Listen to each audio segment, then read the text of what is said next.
दोस्तों, भारतीय राज्य जम्मू और कश्मीर के जम्मू में स्थित प्रसिद्ध हिंदू तीर्थ स्थल माता वैष्णो देवी का मंदिर है, जो जम्मू में ही नहीं बल्कि पूरे भारत में सबसे प्रसिद्ध मंदिरों में से एक है।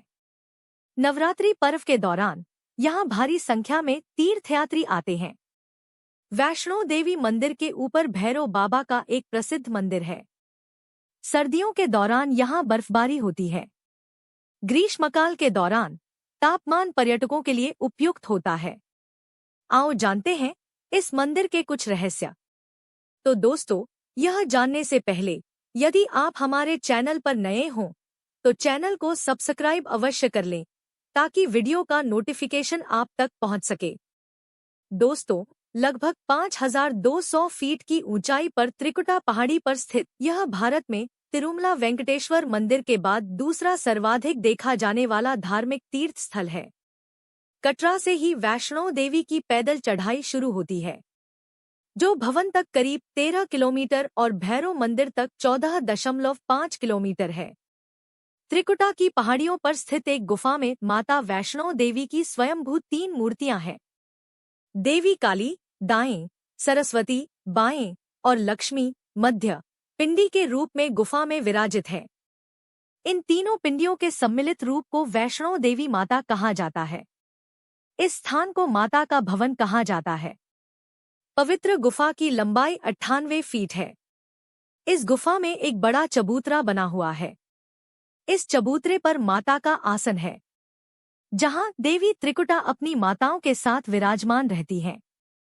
यह भवन वह स्थान है जहां माता ने भैरवनाथ का वध किया था।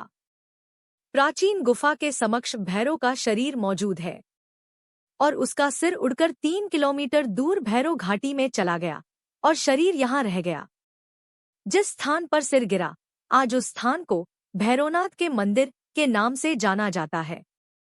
एक बार त्रिकुटा की पहाड़ी पर एक सुंदर कन्या को देखकर भैरवनाथ उससे पकड़ने के लिए दौड़े। तब वह कन्या वायु रूप में बदलकर त्रिकुटा पर्वत की ओर उड़ चली। भैरवनाथ भी उनके पीछे भागे। माना जाता है कि तभी मां की रक्षा के लिए वहां पवन पुत्र हनुमान पहुंच गए। हनुमान जी को प्यास लगने पर माता ने उनके आग्रह पर धनुष से पहाड़ पर बाण चलाकर एक जलधारा निकाली और उस जल में अपने केश धोए। फिर वहीं एक गुफा में प्रवेश कर माता ने 9 माह तक तपस्या की।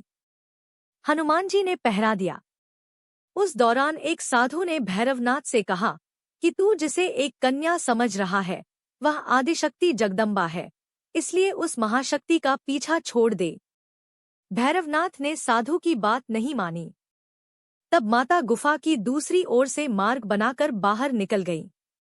यह गुफा आज भी अर्धकुमारी या आदिकुमारी या गर्भजून के नाम से प्रसिद्ध है। अर्धकुमारी के पहले माता की चरण पादुका भी है। यह वह स्थान है जहां माता ने भागते भागते मुड़कर भैरवनाथ को देखा था। भैरवनाथ गुफा के द्वार पर आ धमका। अंत में गुफा से बाहर निकलकर कन्या ने देवी का रूप धारण किया और भैरवनाथ वापस जाने का कहकर फिर से गुफा में चली गई। लेकिन भैरवनाथ नहीं माना और गुफा में प्रवेश करने लगा। यह देखकर माता की गुफा पर पहरा दे रहे हनुमान जी ने उसे युद्ध के लिए ललकारा और दोनों का युद्ध हुआ। युद्ध का कोई अंत नहीं। यह सब देखकर माता वैष्णवी ने महाकाली का रूप लेकर भैरवनाथ का वध कर दिया। दोस्तों, कहा जाता है कि अपने वध के बाद भैरवनाथ को अपनी भूल का पश्चाताप हुआ और उसने मां से क्षमादान की भीख मांगी। माता वैष्णो देवी जानती थी कि उन पर हमला करने के पीछे भैरव की प्रमुख मंशा मोक्ष प्राप्त करने की थी। तब उन्होंने न केवल भैरव को पुनर्जन्म के चक्र से मुक्ति प्रदान की, बल्कि उसे वरदान देते हुए कहा कि मेरे दर्शन तब तक पूरे नहीं माने जाएंगे जब तक कोई भक्त मेरे बाद तुम्हारे दर्शन नहीं करेगा।